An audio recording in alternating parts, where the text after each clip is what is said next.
Chapter 1: The Christmas I Thought I Deserved. On Christmas Eve, I opened my laptop expecting silence. Instead, I found an email congratulating my best friend for the deal I built in silence for months. My name was nowhere. My work was everywhere. I didn't scream, I didn't confront her, I didn't beg. I documented everything and waited. My name is Hannah, and this is the story of how a Christmas betrayal cost her everything, quietly.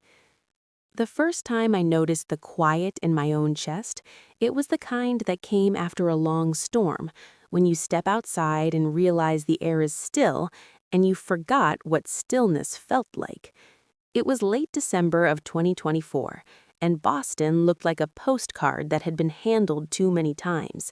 Snow along the sidewalks, strings of warm lights in the windows, people moving with paper cups and heavy coats, all of it bright in a way that used to make me feel like I was missing something.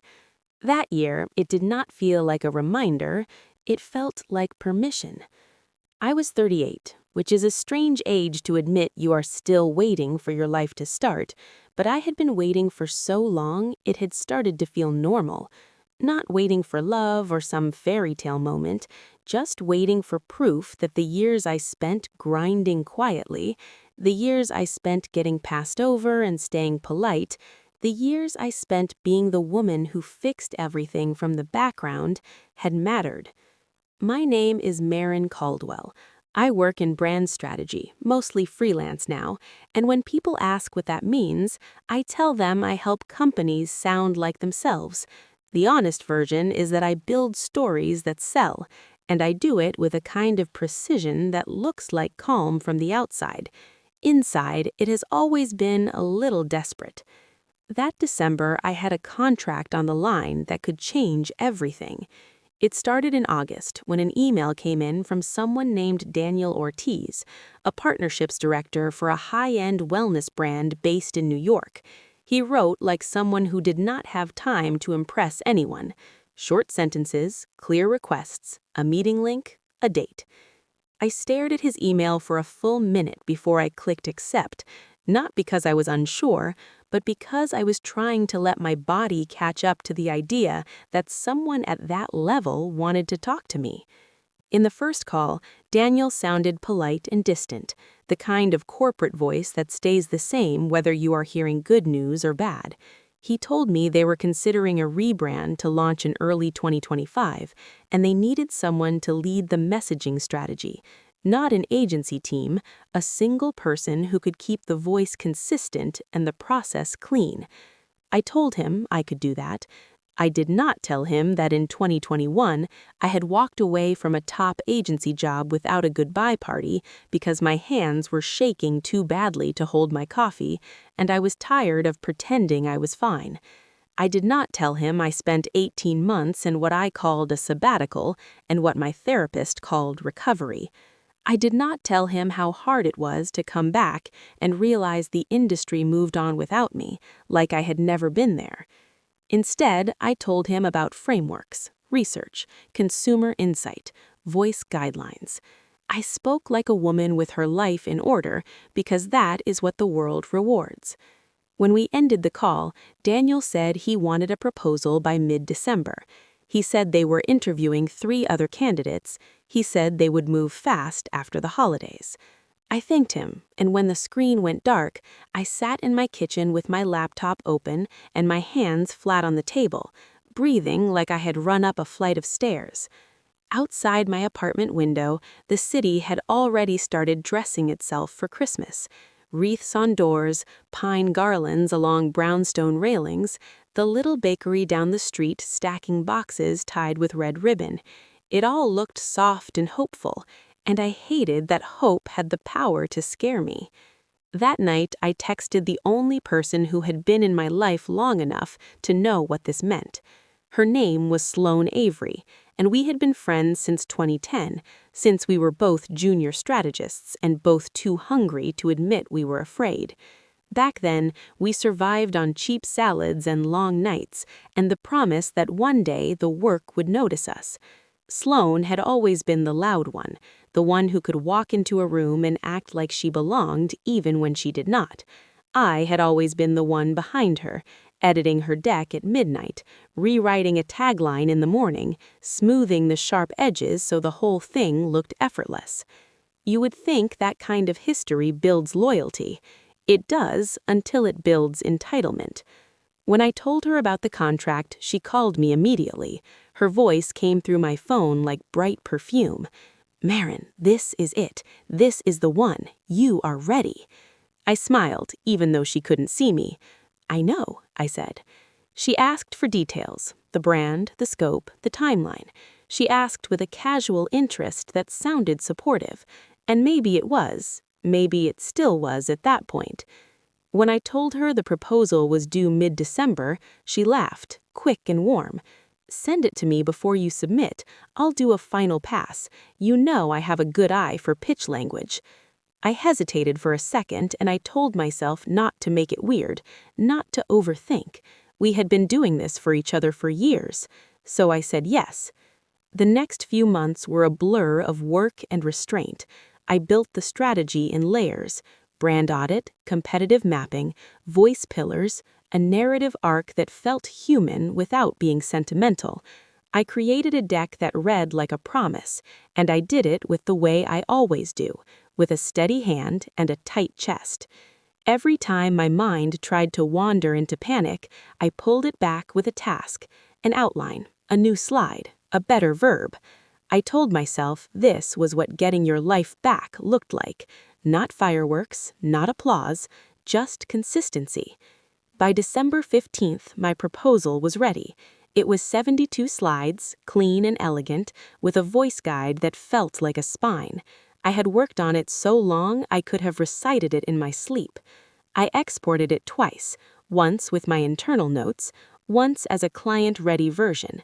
Then I stared at the file on my desktop, my finger hovering over send. Before I sent it to Daniel, I forwarded it to Sloane. I wrote one line in the email body: "Final version, can you scan for flow and wording?" I did not write anything about how much this mattered because it felt too vulnerable, like setting my heart on the table and asking someone not to step on it. Sloane replied within an hour: "Looks amazing. I'm going to do a pass tonight. We'll send notes tomorrow." The next morning, her notes arrived. Small tweaks, a few stronger verbs, one suggestion to tighten the intro. It was exactly what I expected, helpful but not invasive. I made the changes, I saved the final version, I sent it to Daniel before noon. His reply came 2 hours later. "Received, thank you. We'll review and circle back after the holiday." No exclamation point, no warmth, just process. I still felt proud. In the days that followed, the city leaned harder into Christmas. My parents called asking if I was coming home for a night. I almost said no out of habit. Then I heard my mother's voice, careful and quiet, and something in me softened. I drove to Providence on the 23rd, snow coming down in clean sheets, the highway lights turning the world into a tunnel. My parents' house smelled of cedar and roasted garlic when I walked in. My father was watching football in the living room, half asleep. My mother was in the kitchen, hands dusted with flour. She looked at me like she was checking for cracks. "You look different," she said. I set my bag down. "Different how?" "Less far away," she said. "Like you came back." I tried to laugh it off, but my throat tightened. "I'm trying," I said. She nodded, and for a moment neither of us spoke. The kitchen lights were warm, the tree in the corner hummed with tiny white bulbs. It felt like safety. My mother poured me tea and sat across from me at the table, her hands wrapped around her mug like she was anchoring herself. "Do you feel like you are alive again?" she asked. It was such a simple question. It hit like a bruise. I looked down at my hands. The skin around my nails was rough from winter. I had been biting them again without noticing. "I think so," I said. "I think I do." My father wandered in a few minutes later, rubbing his eyes, and asked if I wanted him to make his famous late-night grilled cheese. I said yes. We ate standing at the counter like I was 16 again, and for the first time in years, I didn't feel like an outsider in my own family. That night, I went to bed in my childhood room with the door half open and the sound of the house settling around me, the kind of quiet that tells you nobody is leaving. On Christmas Eve, we did small things, wrapped gifts, watched an old movie, took a walk down the street to look at lights. My mother insisted on taking a photo of me by the tree, and I let her, even though I hated pictures. My face looked tired, but it looked real. By the time we got back, the sky had already darkened. My father fell asleep in his chair. My mother started cleaning up the kitchen. I told myself not to check my email. I told myself I could wait. But my phone buzzed in my pocket, and my body moved before my mind could argue.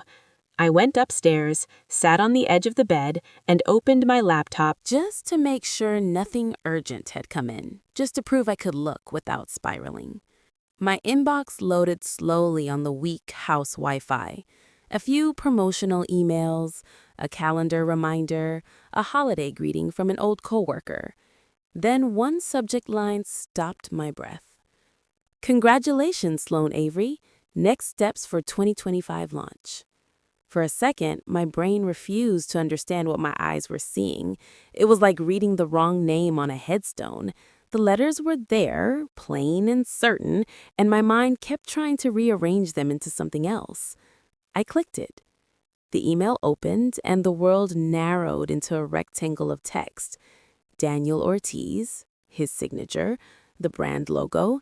He wrote that they were excited to move forward, that her strategic vision aligned perfectly with their direction, that the contract terms were attached, that legal would follow up after the holidays. He thanked her for the thoughtful proposal. The same words he had used in my email, only now he was using them for her. My first reaction was not anger. It was cold, a clean, sharp cold that ran from the base of my neck down my spine like my body was trying to shut off something too painful to feel. I scrolled down, looking for the explanation I thought had to exist. A forwarded chain, a mistaken recipient list, anything. There was nothing. Just a simple corporate message that treated my future like it had already changed hands. Upstairs, I could hear my mother moving around in the kitchen, the soft clink of dishes, the sound of running water, ordinary life continuing. I stared at the email until the words stopped meaning anything. My hands did not shake, my mouth did not open, my eyes stayed dry. I closed the laptop slowly, like any sudden movement might make it real. In that moment, I did not think about revenge. I did not think about calling Sloan. I did not think about confronting anyone. I thought about the way I had finally let myself believe that maybe I was not invisible anymore, and how quickly that belief had been proven naive. I sat there for a long time, listening to the house breathe, feeling the weight of the season press against the window, and one thought kept repeating in my head, quiet as snowfall. I trusted the wrong person right when I had finally dared to trust again. Chapter 2. The Email That Wasn't Mine. The thought did not leave when I closed the laptop. It followed me downstairs, sat with me at the kitchen table, hovered between my mother and me as we rinsed plates and folded dish towels.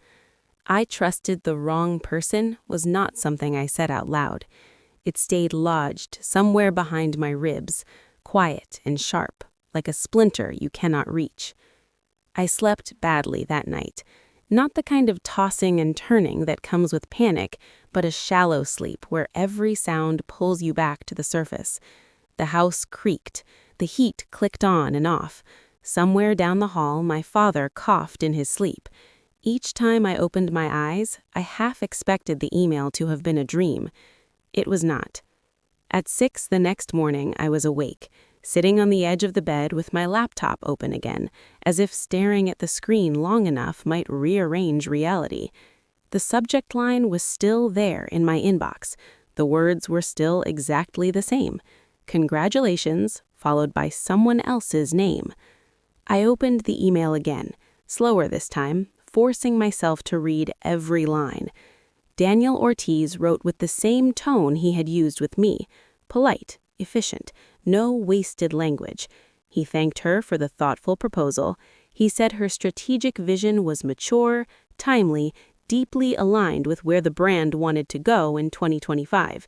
He mentioned next steps and legal review after the holidays.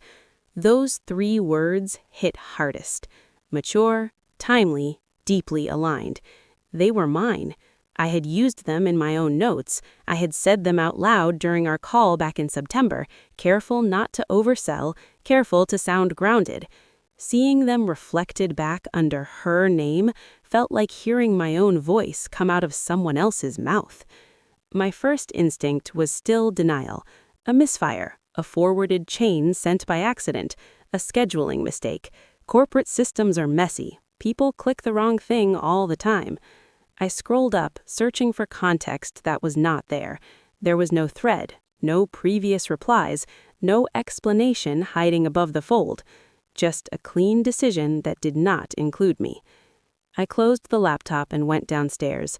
My mother was already up, wearing her old sweater, hair pulled back loosely, humming as she packed leftovers into containers. She looked at my face and stopped. "You did not sleep," she said. I shrugged, poured myself coffee, stared at the counter like it might offer advice. "I am fine," I said, because that sentence had become muscle memory. She studied me for a moment longer, then nodded, the way she always did when she knew pushing would make me pull away. We ate breakfast quietly. My father joined us halfway through, cheerful and unaware, talking about the weather, about a neighbor who had put up too many lights this year. I answered when spoken to. I smiled at the right moments.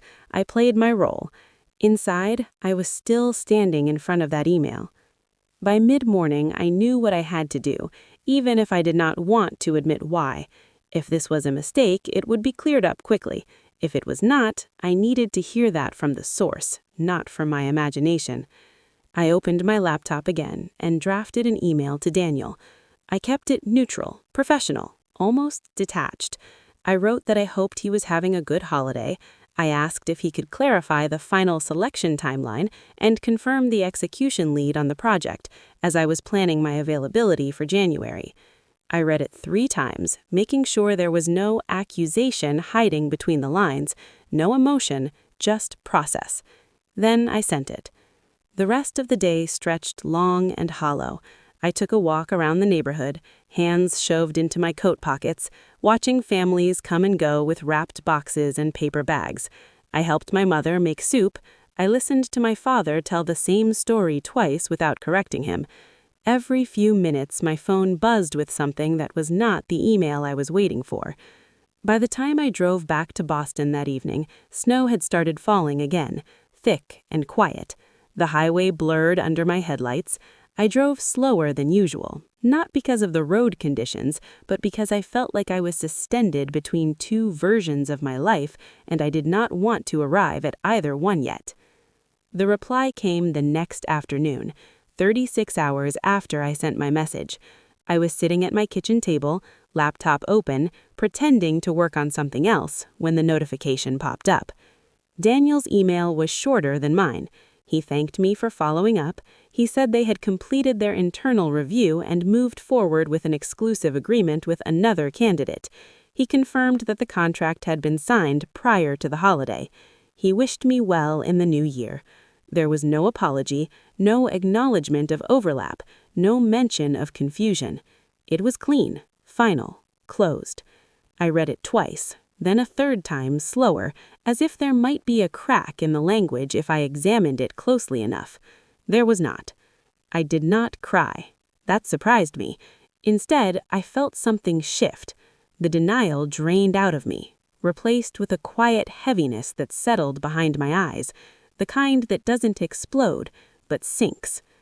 I thought about calling Sloane then. My fingers hovered over her name in my contacts. I imagined her voice, warm and confident, asking what was wrong as if she didn't already know. I put the phone down. Old habits die hard. Mine had always been to wait, to collect myself, to avoid scenes. That afternoon, I opened the folder on my desktop labeled December Pitch. Inside were all the versions of the proposal I had dealt, early drafts, notes, final slides. The structure was familiar, comforting in a way, like reading your own handwriting.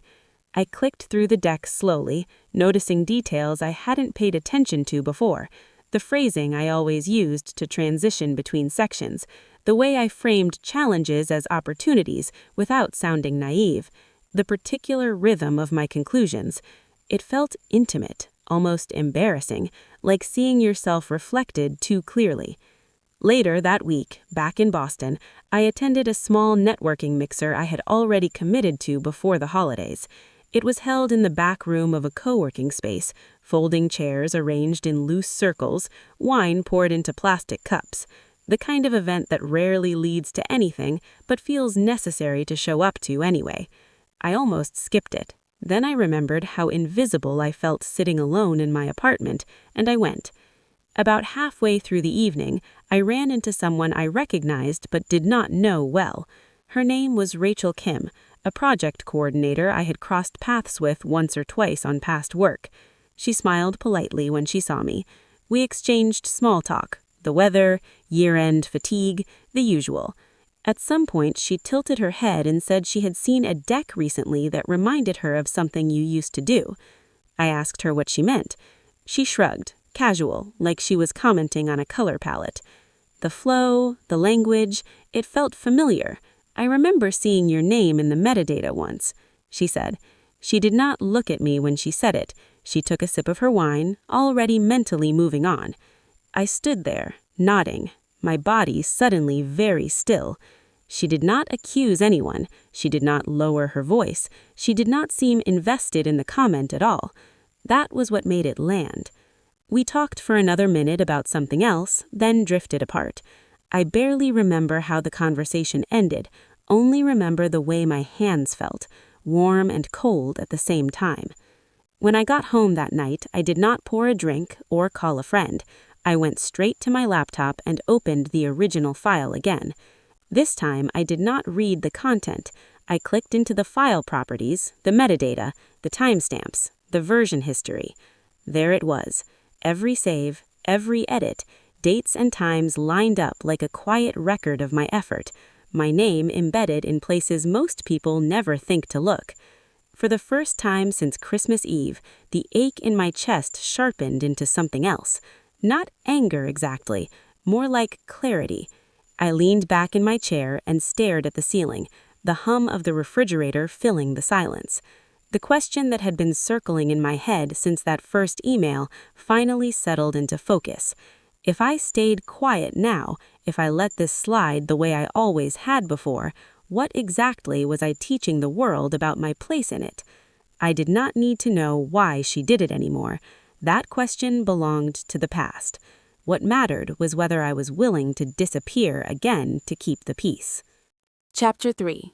Silence Leaves a Trail. I did not answer the question right away.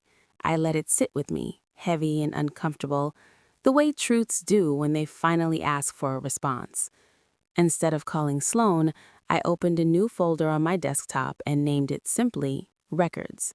It felt clinical, almost cold, and that was exactly what I needed.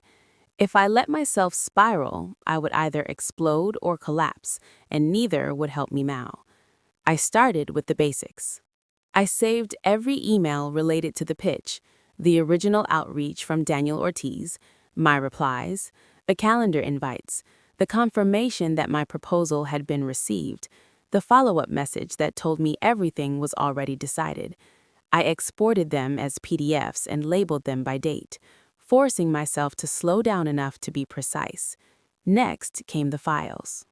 I duplicated my proposal folder and worked only from the copy. Each draft, each revision, each export. I opened the file properties and scrolled through the version history again, not with panic this time, but with intention.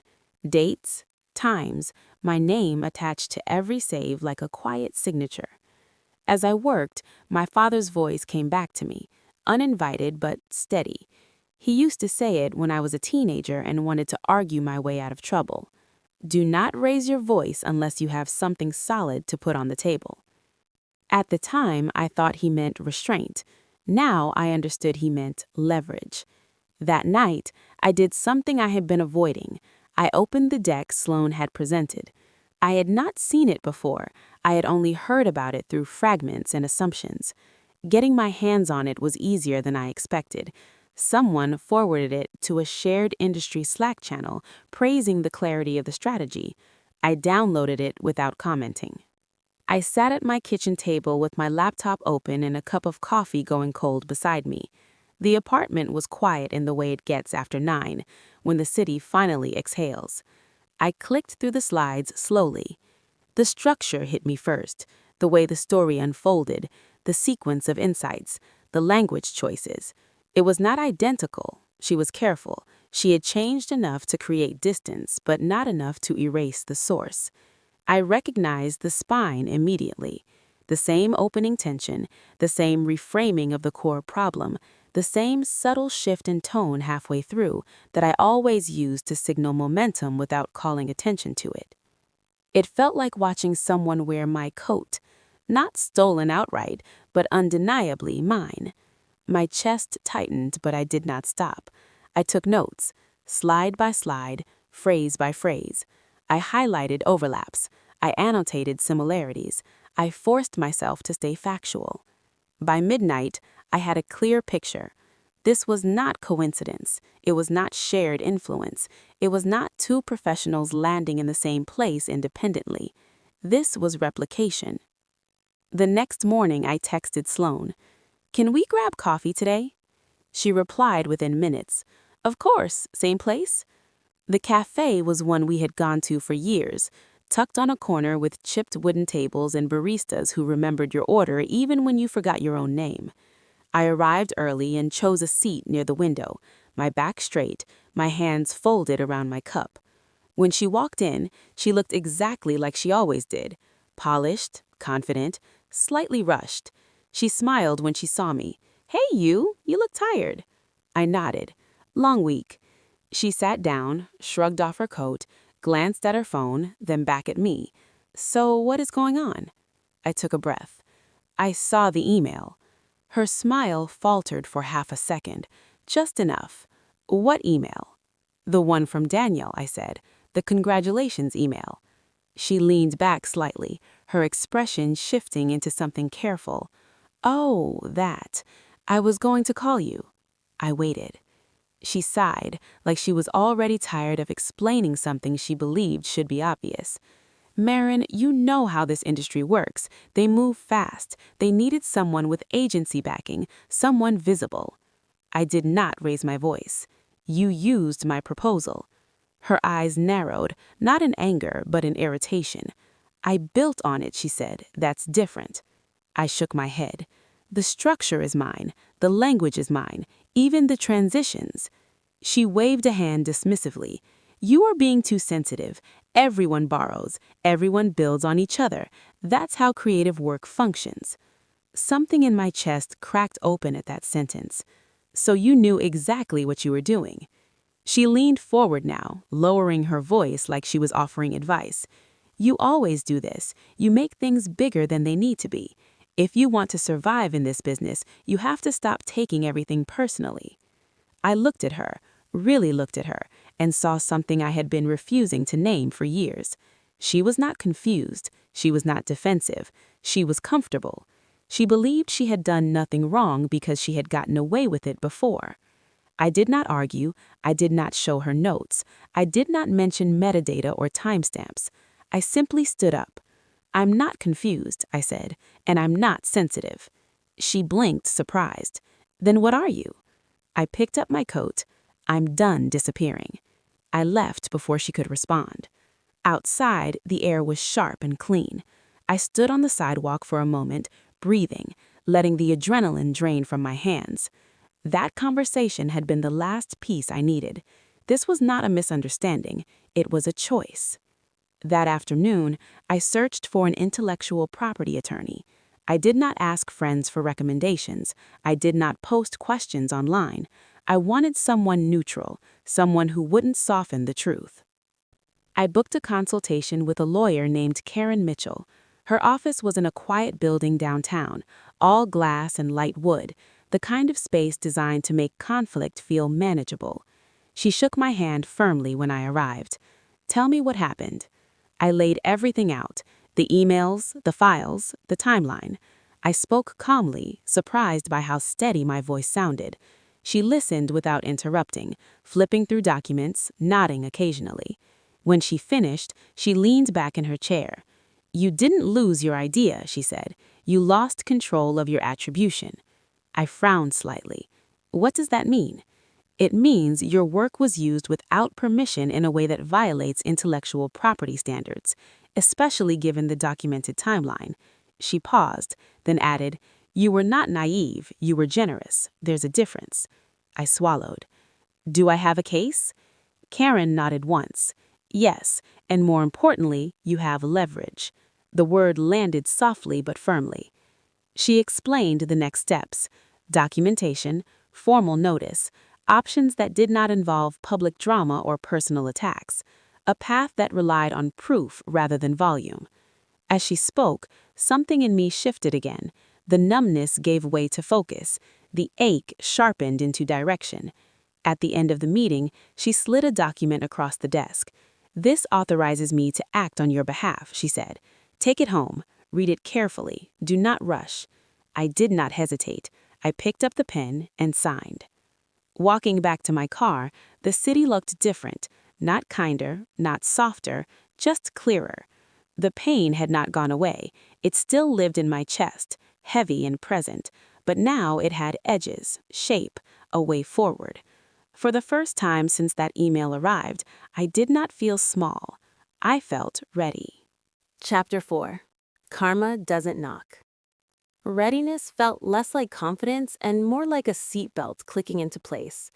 It did not make the road smoother, it just kept me from flying through the windshield when the next impact came. Karen moved fast, but not loudly. 2 days after I signed the authorization, she sent me a draft of the notice she planned to deliver to the brand. She asked me to read it once, not for emotion, but for accuracy. I sat at my kitchen table with my laptop open, the city outside my window gray and wet, the kind of winter day that makes everything feel muted. The document was clean and restrained, no threats, no dramatic language, just dates, files, and facts. The timeline, the version history, the metadata, the overlap between my deck and Sloane's presentation, a list of attachments labeled like evidence, not like pain. I called Karen right away. "This is very direct," I said. "It has to be," she replied. Her voice was calm, practiced. "We are not asking them to feel bad. We are asking them to acknowledge reality." "What if they ignore it?" I asked. "They can't pretend they didn't receive it," she said. "And once they read it, they will have to decide how much risk they are willing to carry for someone else's shortcut." Shortcut. That word made my throat tighten. It made what happened sound so small, like a minor convenience when it had rearranged my entire life. Still, I understood her point. This was not about getting an apology. This was about creating consequences the system recognized. Karen sent the notice that afternoon to Daniel Ortiz and copied the brand's legal team. She also asked me not to contact anyone at the brand directly. "Let the paper do the talking," she said. So, I waited. The next morning, Daniel replied, not to me, but to Karen. Karen forwarded it with a short note. "They are initiating an internal review, 7 business days. Do not engage with anyone at the brand during this period. I will update you when I have something concrete." 7 days. I read that line over and over, as if the number would change if I stared long enough. I had lived my whole career in deadlines, but this one felt different. This one carried my name, even if nobody else could see it. Day 1 felt almost peaceful. I went to the grocery store, I answered a few client emails unrelated to the pitch, I forced myself to cook dinner instead of eating crackers over the sink. I told myself to be normal. I told myself to act like a woman who was not waiting for the world to decide whether she mattered. Day 2 made my nerves louder. Every time my phone lit up, my stomach dropped. Every time it did not, I felt forgotten all over again. That evening, Sloan texted me for the first time since the cafe. I didn't mean for it to get ugly. I stared at the message until my eyes blurred. I did not respond. A few minutes later, another message arrived. "You're really doing this?" Then another. "I thought we were friends." I kept my hands off the keyboard. The next day, she sent a longer text, a paragraph that swung between apology and accusation so quickly it made my head spin. "I'm sorry you feel hurt. I never wanted to take anything from you, but you have to understand, opportunities like that don't come twice. I was thinking of both of us. Once I got in, I could have pulled you into other projects. You always make everything so personal. You always act like the world is out to get you, and it's exhausting." I read it twice, then put my phone face down on the table like it was something poisonous. That night, I called my mother. She answered on the second ring, as if she had been holding the phone. "Hi, sweetheart," she said. I didn't want to bother you, and even as I said that, I realized how ridiculous that sounded. She was my mother. This was the point. "You're not a bother," she said. "What's going on?" I hesitated, then told her only what I could say without breaking, that there was a work situation, that it was complicated, that I had hired a lawyer, that I was waiting for a response. She was quiet for a moment. Then she asked, gently, the question that slid under my ribs. "If they give it back to you, do you still want it?" I swallowed hard. "I don't know," I admitted. "That's an honest answer," she said. "I'm not asking to stop you. I'm asking you to make sure you're not chasing something that already hurt you." After we hung up, I sat in my kitchen in the dark with the refrigerator humming and the city lights flickering outside. I understood what she meant. There was a difference between justice and craving the exact thing that had been used to cut you. Still, I could not forget the feeling of being erased. I could not accept it as normal. Day 4 came with silence. No emails, no calls, just the sense of time dragging its feet. I tried to work, but my mind kept splitting into two tracks. One part of me answering clients, writing headlines, doing the ordinary work that paid my rent. The other part waiting, watching the clock, checking my inbox like it was a pulse. That evening, my phone rang with a number I did not recognize. I answered and heard a receptionist voice, polite and too cheerful. "Hi, may I speak to Marin Caldwell?" "This is she." "This is Ellie from Brighton Collective, calling on behalf of Sloan Avery. She left a message for our office and asked that we follow up with you." My mouth went dry. "What office?" I asked. "Brighton Collective. It's the agency. Sloan asked our team to connect and see if you're open to a conversation." So she was using her agency now. She was pulling in other people, not to fix it, but to control it. "I'm not available," I said, and my voice sounded flatter than I expected. Ellie paused, confused. She sounded concerned. She mentioned you two have a long history. "I'm sure she did. Please tell her to not contact me through third parties again." I ended the call with my hands shaking for the first time in days. That was when I realized how much Sloan feared losing the story she was telling, not just the contract, the image, the idea that she was a woman who deserved what she took. Later that evening, Karen called me. I got an update. My heart kicked hard. "What is it?" They confirmed the 7-day review timeline, and they asked for additional documentation from their internal team. That's a good sign. It means they are taking it seriously. "Does that mean they believe me?" I asked. "It means they believe the risk. In the corporate world, belief comes second, exposure comes first." On day 6, an email from an unknown address landed in my inbox. The subject line was plain: internal clarification.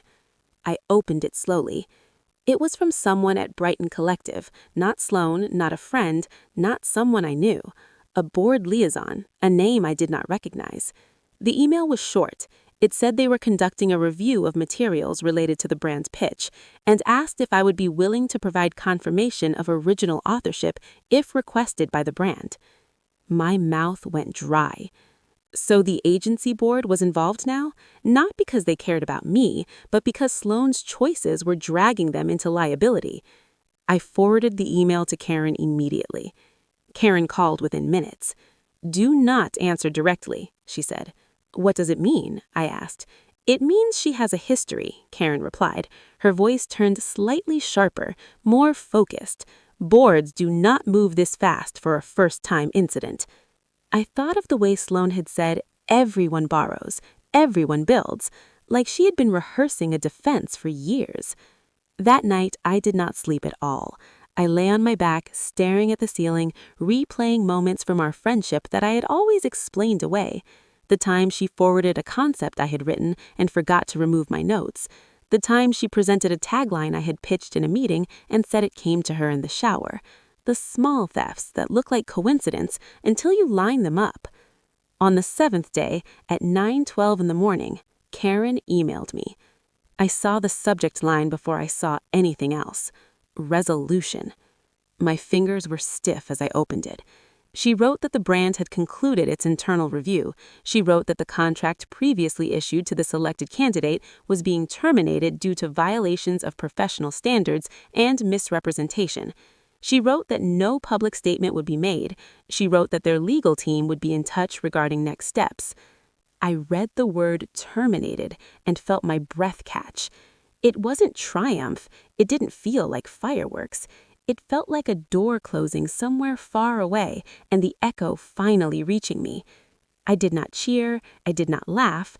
I sat very still, my palms flat on the table, and listened to the quiet in my apartment. A few minutes later, my phone buzzed again. A new email this time, not from Daniel, not from Karen. It was from someone named Priya Shah, a director at a competing wellness brand I recognized by reputation. She said her team had recently reviewed strategic work connected to the brand space I specialized in. She said she had been referred to me by a colleague. She asked if I would be open to a conversation in the new year about leading strategy for their 2025 launch. I stared at the email. My first instinct was to answer immediately, to grab at it like a life raft. Then my mother's question floated back into the room. "If they give it back to you, do you still want it?" I swallowed hard. "I don't know," I admitted.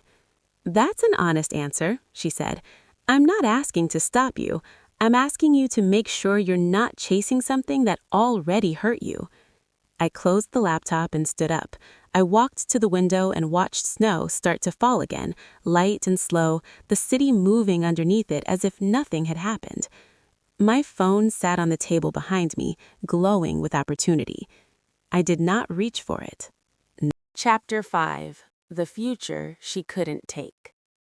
I let the screen go dark and stood there a little longer, breathing in the quiet I had earned the hard way.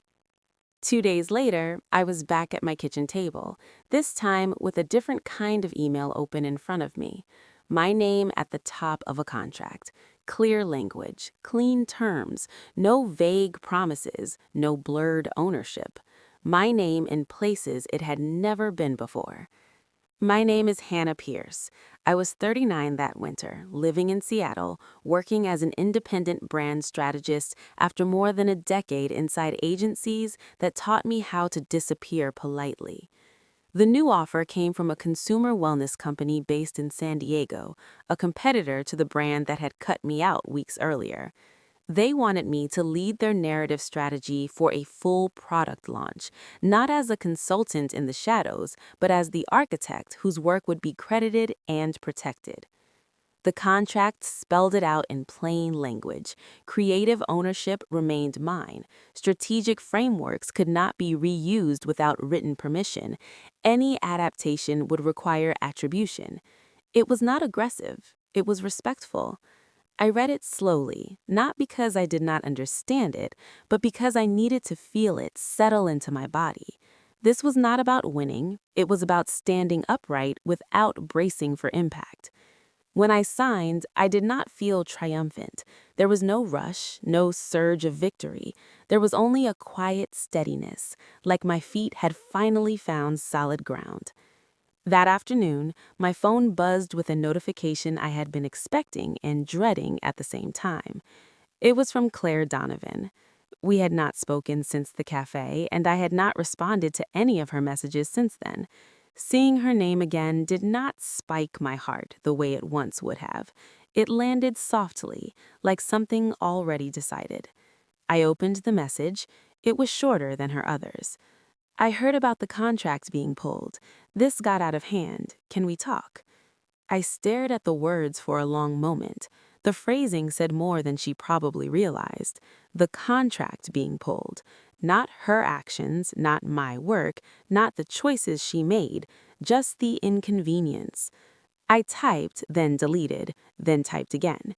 I agreed to meet her the next day at the same cafe, not because I needed closure, but because I wanted to leave nothing unfinished. She was already there when I arrived, sitting at the table near the window, hands wrapped around her cup. She looked smaller somehow, less certain. It was a look I had worn for years without realizing it. She looked up when she saw me. "Thank you for coming," she said. I nodded and sat down across from her. I did not order anything. She started talking immediately, like silence scared her. I did not think it would go this far. I did not think they would involve legal. I thought we could work it out between us. I listened without interrupting. She leaned forward, lowering her voice. "You have to understand," she said. "I have built my career on momentum. If I slow down, I lose everything." I met her eyes. "You built your career on other people staying quiet." Her mouth opened, then closed. She looked at the table, then back at me. "I never meant to hurt you." That was the closest she came to an apology. I took a breath and spoke carefully. "I am not here to argue with you," I said. "I am here to tell you something once clearly." She waited. "Do not contact me again." She blinked. "What?" "Do not text me, do not email me, do not ask other people to reach out on my behalf. Whatever happens next for you is not my concern." She shook her head slightly, disbelief flickering across her face. "After everything we've been through." That sentence used to undo me. It used to pull me back into explanation and compromise and self-doubt. This time, it did not. "After everything we've been through," I said, "this is the boundary." She looked at me like she was seeing me for the first time, not as a resource or a safety net, but as a person who could say no without flinching. For a moment, she looked like she might argue, then her shoulders dropped. "Fine," she said quietly. There was nothing else to say. I stood up, put on my coat, and left without looking back. The bell over the door chimed softly as it closed behind me. Outside, the air was cold and clean. I stood on the sidewalk for a moment, letting my breath fog in front of me, feeling something loosen in my chest.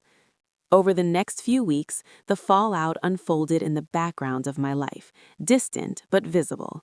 Claire lost a seat on a major pitch team, then another opportunity quietly disappeared from her calendar. No announcements, no headlines, just the slow erosion of trust that follows people who confuse entitlement with talent. She did not collapse, she did not vanish, she simply stopped accelerating. The system does not punish loudly, it remembers. Meanwhile, my days began to look different. Meetings where my voice was expected, not tolerated. Contracts where my name was not an afterthought. Emails that did not require me to prove I belonged before I was heard. I worked hard, I slept better, I stopped checking my inbox like it might betray me. One evening, after signing the final paperwork for the new role, I called my mother. She answered on the first ring. "Did you decide?" she asked. I did. "And?" "I took the new offer." She paused, then said something that stayed with me. "I'm glad you chose yourself." "So am I said. Later that night, I sat alone in my apartment, the city lights stretching out below my window. I thought about all the times I had stayed silent because it felt easier, kinder, safer. Silence is not weakness, but silence without proof is erasure. What changed everything was not raising my voice, it was placing the truth where it could not be ignored. If you've ever had your work taken, your trust exploited, your contributions quietly reassigned to someone louder, remember this. The truth does not need to shout, it just needs to be documented and delivered with steadiness. If this story resonated with you, if you've lived some version of it yourself, I would love to hear your thoughts. Share your experience. Stay with the channel. There are more stories like this, stories about reclaiming what was always yours. Coming next.